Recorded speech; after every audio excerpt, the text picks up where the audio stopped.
Hello and welcome to the YouTube home of the Reptile Goth. As always, I'm Morgan.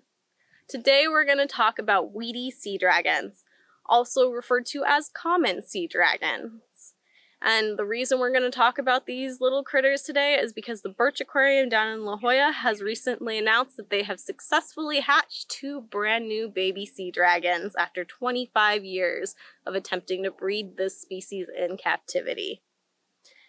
Now, common sea dragons are going to be found along the coast of Australia in rocky reefs, kelp forests, and seagrass meadows. These creatures are not very strong swimmers. However, they do not lead a sessile lifestyle.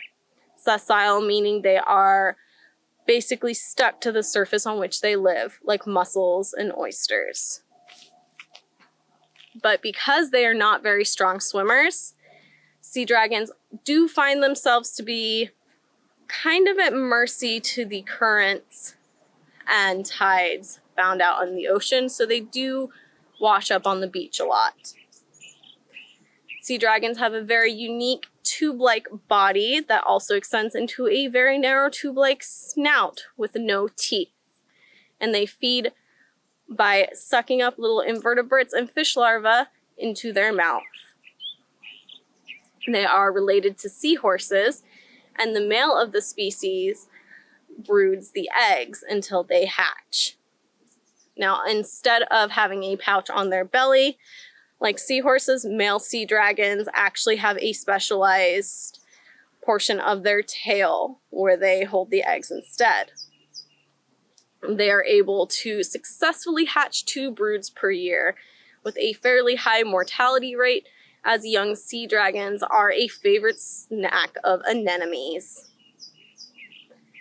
The sea dragons are considered a near-threatened species, as their habitat is very susceptible to being damaged by coastal pollutants like fertilizers and temperature changes, as they have a very narrow range of temperatures in which they can survive.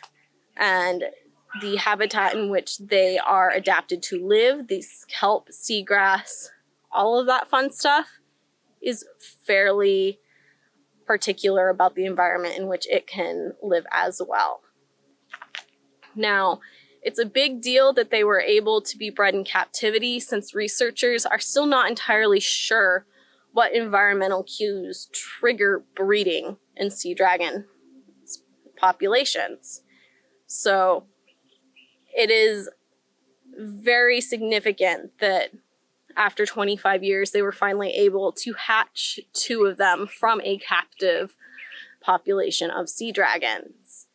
And as the waters warm, as researchers learn more about these species, they can hopefully use that information and begin to work with other species that are also at risk, as well as the state of our planet changes and more animals become susceptible to the possibility of extinction or their habitat becomes damaged.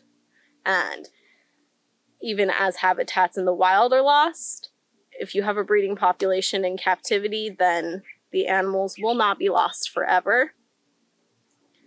And that is significant because they will be around for years to come. So congratulations to the Birch Aquarium for finally hatching these creatures right here in California.